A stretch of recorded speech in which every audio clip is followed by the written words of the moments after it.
Welcome back to another crypto cruise. So today, let me talk about what happened last week. We had a lot of big news and a little scare yesterday out of the blue. So let me talk about what happened yesterday. And also, I'll be reviewing this car right here that no one asked for, a 2024 Chrysler Pacifica Hybrid. This is the car that you end up with when you thought you were going to buy a Lambo and then yesterday happened. So, what did happen yesterday? And what happened last week? Well, let's just start with last week. Last week was the first week in October where it did seem like October was finally here. So last week, we saw Bitcoin slowly trend upwards and we breached 69,000 a couple of times. So obviously that's very good. And we still may do it today or tomorrow. In fact, now that I'm thinking about it, we breached about 69.5 last Sunday during my Sunday walk video. So overall, we're getting to that point. I know some of you guys are antsy, wondering, where's October? Why are we not pumping it? We're like right there. We're less than 5% from all-time highs. So you just got to hold your horses and be a little bit more patient. But right now, obviously, a lot of things going on, but mostly good things. I would say the biggest story coming out of last week would be, of course, Microsoft. Even though it's not a done deal, even though it's probably not going to happen this time around, but the very fact that it came out that Microsoft in their next board meeting, or shareholder meeting, I should say, December 10th, I believe, they will have a vote whether or not they should invest in Bitcoin. I mean, just take a second or take a minute to think about how significant that is. That a top 3 company of the world with a market cap of $3 trillion is actually putting this to a vote. Now again, probably not going to get approved, but the simple fact that, again, a top 3 market cap company is now putting this to a vote shows you how serious Bitcoin has become. Man, this is the very thing that Bitcoiners have dreamt about since the very beginning. That one day that Bitcoin will be held by the masses, will be held by corporations, will be held by sovereign states, will be held by everyone, because it's a way to hedge against the fiat, against governments, against the central banks, and it's starting to happen in front of our eyes. It's slowly happening, but it is happening. It is happening. So it's just quite amazing to think about it. And pretty soon, like I've been saying this past week, we will hear about other big companies putting to a vote. And again, it doesn't mean that it has to be approved right away. It doesn't mean that Microsoft has to say, yes, let's go put billions into Bitcoin. But the simple fact that it's even thought about is quite amazing. And of course, this is a big topic now among voters for the next president. Trump is talking about Bitcoin. I mean, think about it. For someone that have said in the past that he doesn't like Bitcoin, now has turned 100% pro-Bitcoin, pro-crypto. He launched his own crypto, for God's sakes. He has his own line of NFTs, right? And other candidate that has dropped out, RFK, has made it part of his campaign too. Now we know Kamala, I don't think she said anything yet, but we know going forward, I would say all future candidates is going to talk about crypto. It's part of the story, it's part of the narrative now, right? Again, shows you how far Bitcoin and crypto has come, the maturity of it. And a lot of it, we have to thank Michael Saylor kind of like pushing the envelope for us. right? Because up until then, yes, we had a lot of big OGs in the space, obviously, that's been leading the way, but not on like kind of like the public sector side, right? We had like the Max Kaisers of the world that's always been talking about Bitcoin, but it's always from like the degen, kind of like the dark side of things, always staying under the radar. But Michael Saylor was really the first guy that really like pushed the envelope on the public sector side, obviously with the public company, and really forced a lot of things, forced a lot of, first of all, companies to pay attention. Also drove innovation in terms of changing a lot of rules and laws, like the fair accounting rule that's about to come into play in 2025. That's a big thing. It was very unfair. I think a lot of people don't realize this. The accounting rules for holding Bitcoin is very, very unfair in America. So basically, if you hold Bitcoin, anytime it goes below what you bought it at, you have to report your Bitcoin at a loss, even if it recovered back to your purchase level. So for example, if you bought Bitcoin at $10,000, at some point it dropped to $5,000 and it came back to $10,000. On your balance sheet, you have to report that you took a $5,000 loss. That's not fair. That's why so many companies are afraid to hold Bitcoin, because of that.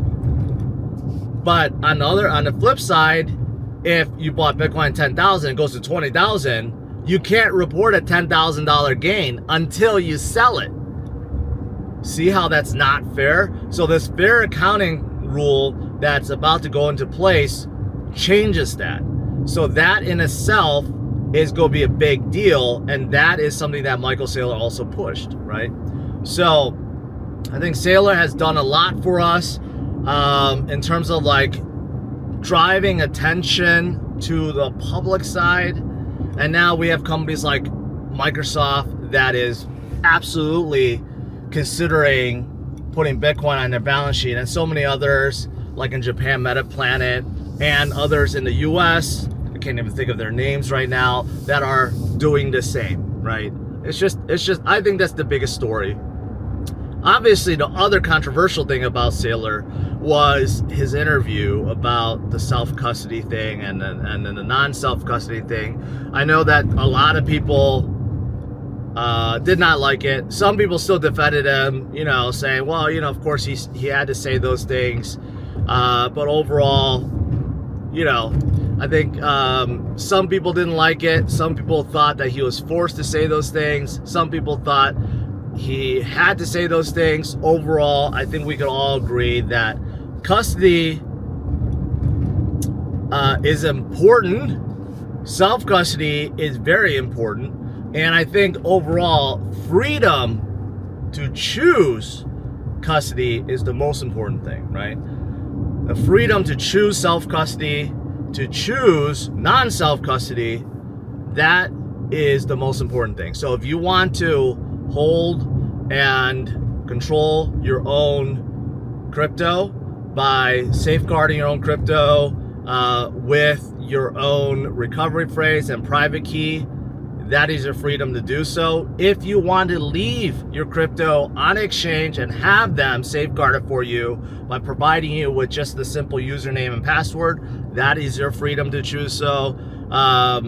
If you want to leave your crypto with a custodian, like with a bank or with Coinbase Prime or anyone else, that is your freedom to choose to do so. So basic bottom line is the freedom to do what you want with your crypto. I think that is the important point. But what a lot of Bitcoin people have argued is, you can't rely on a third party. Even though it seems like, yeah, you can trust Coinbase Prime or banks or a custodian, can you really? Because at any given point, you're still relying on them for access, and they could take that away from you, right? So really, it's not all that safe. They can take it away from you, but if you have self-custody, they cannot.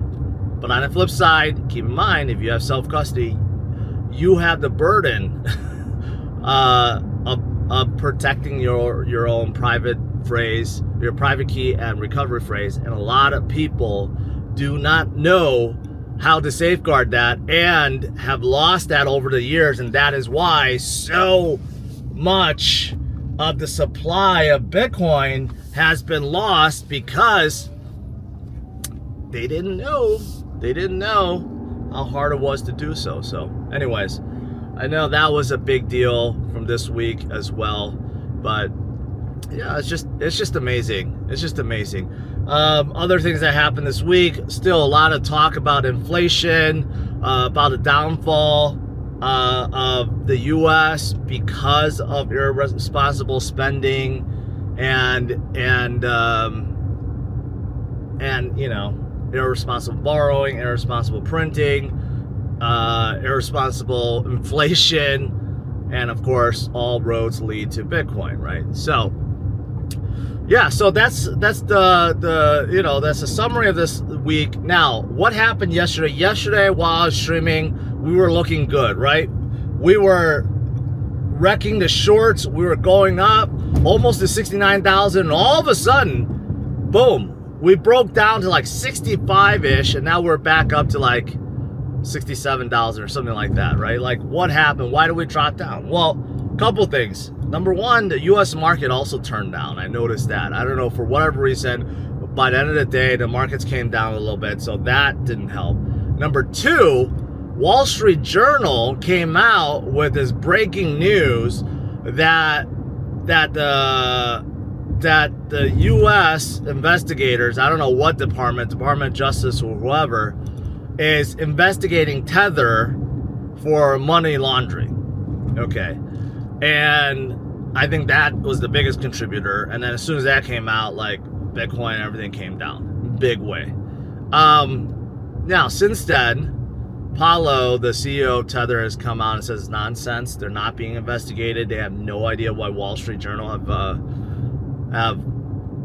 have said this. Sometimes we do have these like these publications, news publications, that come out and just like say nonsense stuff. They get a tip and then just run with it. You know, we have seen that before. Wall Street Journal, I don't know if they would do something like that. I don't know. I mean, Tether has had controversy before. There's no doubt. Years ago, I was the biggest naysayer of Tether. If you look up their history, Tether was created by a company called iFinix, who's also the parent company of Bitfinex. And man, you should look up their history. They created token after token. This was due to like hacks that they had to cover up, banking problems they had to cover up. They gave their own companies loans and this and that, and man, it was like FTX before FTX. But somehow they lived through it all. They've been sued by the South District of New York. They've been fined. They've been through it all. They've been through it all. Despite all that, they're still around. They're the biggest stablecoin by far, and now they are making money hand over fist. They are making tens of billions of dollars per quarter. So I have no doubt that the treasury, the reserves and all that stuff is not a thing anymore, because they are making so much money every quarter. And now their audit reports and stuff are legit. Back in the day, it's like they get these like third-party auditors that no one has ever heard of, and no one can verify. But now these days, it's like totally legit, it seems like. Although you can never know for sure, but it just seems like they make so much money these days. Those issues are a thing of the past. But now money laundering and stuff, don't know. A lot of it could be overseas, right? Don't know. And this could be complete rumorville. But when that came out, it kind of brought down everything. So we'll see if it's actually true or not. Again, a lot of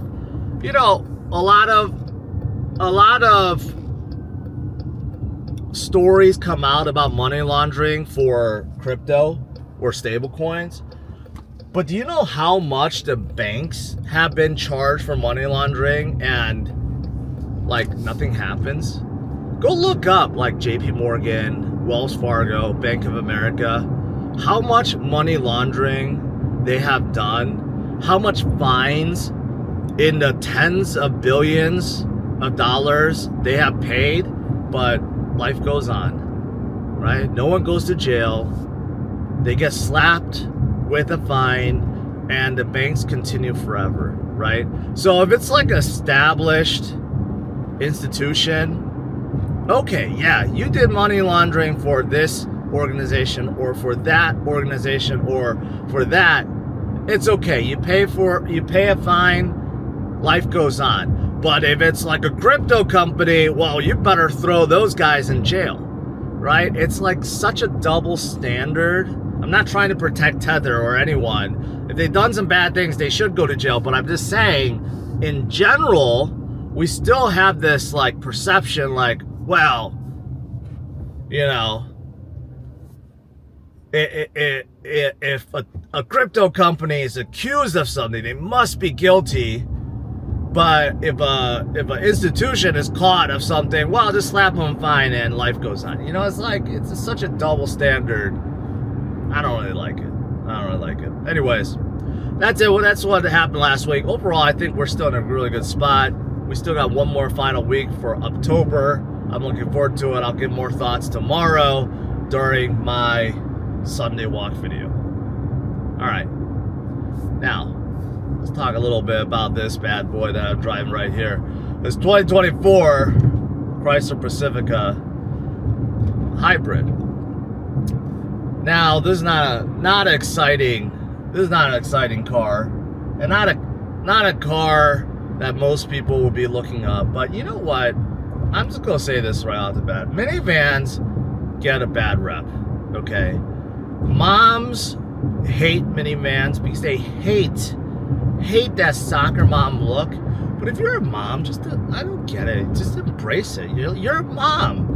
You have kids. You go take them to soccer practice and stuff, right? What's so bad about it? I see more dads drive minivans than moms. It's like moms hate that soccer mom look. So they rather buy and drive a big, you know, Chevy Tahoe or something than a minivan.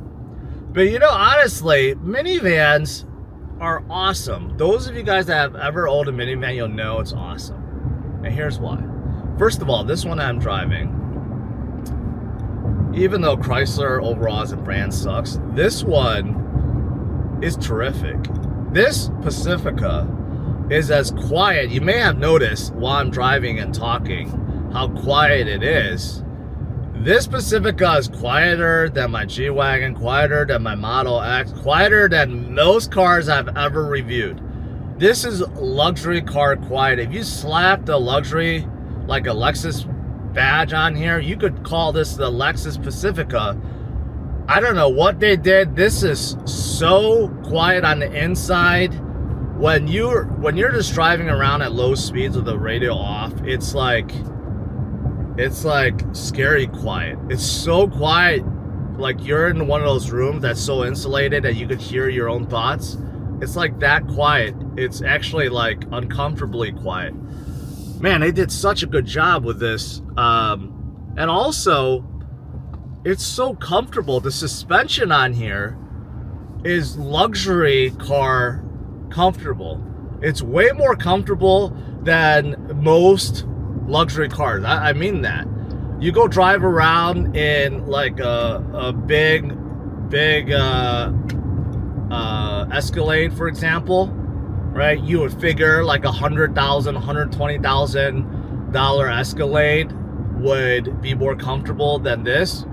It's not.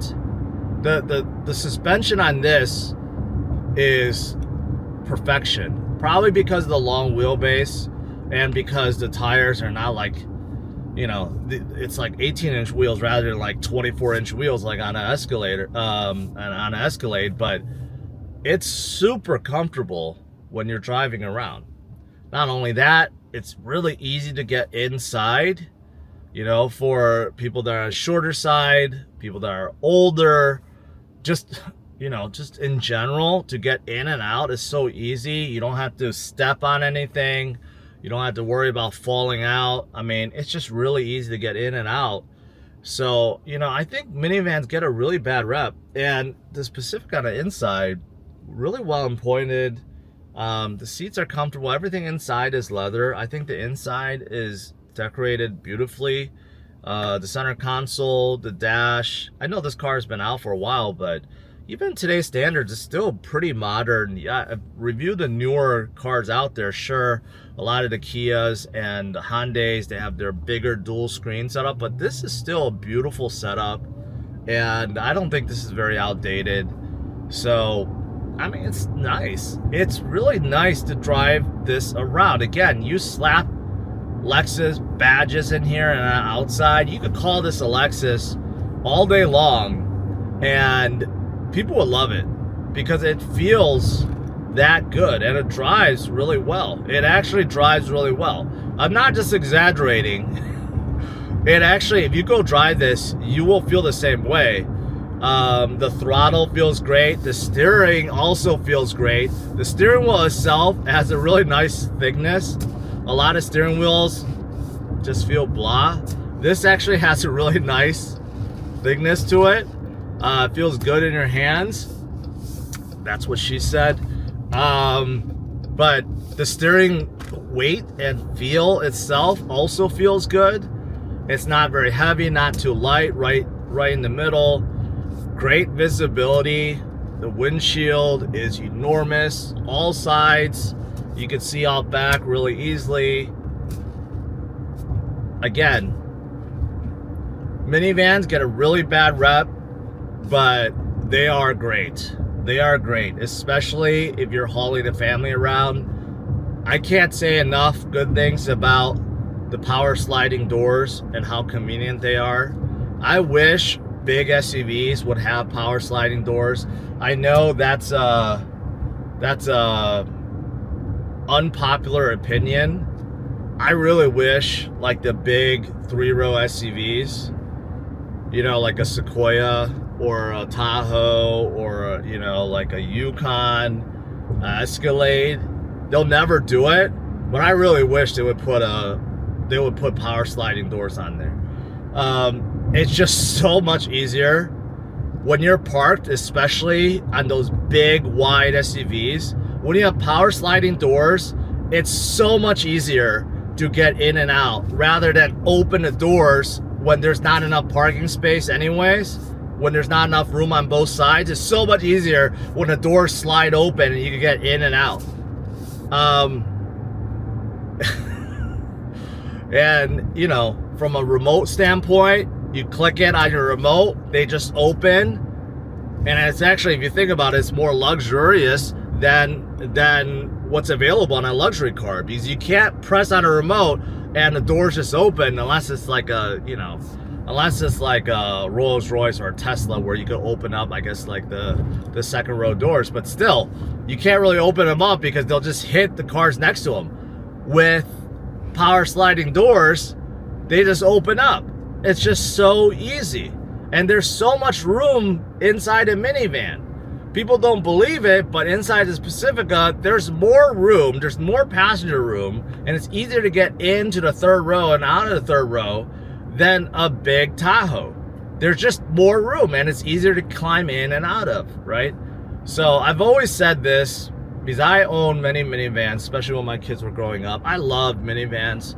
It's just before, manufacturers didn't want to give you the good stuff. Like, for example, all-wheel drive. They reserved that for the SUVs because they know they could charge more for the SUVs because people want SUVs, right? But now, these days, there are all-wheel drive minivans like this Pacifica. You can opt for all-wheel drive. The new Sienna from Toyota, you can get all-wheel drive. So you can get all-wheel drive minivans these days, but still, no one likes to buy a minivan. But I will say, from a practicality standpoint, and a usability standpoint, even from just like a, I don't know, like even from a luxury standpoint, people should consider a minivan. But but I know they're not. Most of you guys watching will say, well, I don't know what you're talking about, George. I'm never going to consider a minivan. I'm never going to get a minivan. They look ugly, and I'm never going to consider it. But, you know, any of you guys are maybe on the younger side, maybe still have small kids, or maybe you're on the older side. You should consider a minivan. This one is actually not bad, except I did start off saying that Chryslers are crap. They are for the most part. The only Chrysler that's worth considering is this one, because I mean they don't have really any other car, and the whole brand and the parent company, I don't even know how to say it, Stanton Ellis or something. That's the parent company. They're all going under. They're all going bankrupt, and so I don't even know what to say about that. But this is actually a really nice car. This is a 2024. 2025 is identical. Overall, the car industry is really struggling. I looked at the website. You could get this one right now, 0% APR for 72 months. And because this is a hybrid, you get $7,500 federal tax credit. So that's pretty good. If you get a 2025, it's not 0%, it's 1.9 APR. But, you know, it's still near zero, right? So those are good things. The bad thing is, because it's a hybrid, the price is quite high. The lowest hybrid Pacifica starts at $51,000. But if you get a $7,500 tax credit, that brings it down significantly to about, you know, $42,000. And the top trim of this, the Pinnacle, is right under $60,000. So you know, you're paying for it. It's definitely not a cheap car, right? So I could see how this is a conundrum, because, you know, if you wanted a luxury car, you know, for $60,000, you could get something pretty good. You get pretty good, but, you know, yeah, I could see the conundrum. But with all that said, this is a hybrid, so you can get 30, this is the plug-in hybrid, you get 32 miles of pure EV driving. And if you combine it with gas, you can get over 500 miles per tank. So overall, you know, I like this. Again, I think as a segment overall, like minivans, I think they get a bad rep. As for this one itself, I think it's definitely in contention with a lot of the other minivans out there, but it's a conundrum because of the price, right? Because it starts at $51,000, it tops at $60,000. Even with the $7,500 federal tax credit, you know, you're talking about then $42,000 going up to about $52,000. Is it worth it? For that price, you could get like a Model Y or Model Y Performance, which I get is more appealing and looks cooler and stuff, but, you know, this is more practical, it's bigger, it's more comfortable. So there's trade-offs. There's trade-offs. It really depends on what you want, right? This is a 8-seater versus a Model Y. You know, this could definitely hold a lot more luggage and cargo. You know, so it's a big difference, but I would say most of you guys watching will say, well, of course I'm gonna get a Model Y over this. I get it, but you know, I just think that minivans overall get a really bad rep, because this is not a bad car at all. Now, as for reliability, I don't know. I actually quite like this car. I could see this being, if this was a reliable car, I could see a lot of people liking this. And you do see a lot of Pacificas out there. You do. All right, I think I ranted enough about this car. Hopefully you guys enjoy it. A full review will be on Drivers Only. A lot of you guys still don't know I have a full review, like a channel called Drivers Only. But these days, my guy Josh and Steve, they are running it. They have reviews every single week, so check it out. Full review of this will be coming out soon. And they have reviews on all the cars and more cars that I don't even cover on Crypto Cruise. All right, guys, that's it. Hopefully you guys enjoyed this. Smash the like, subscribe to the channel. I will see you guys tomorrow with my next Sunday walk video. All right, take care, guys. Bye-bye.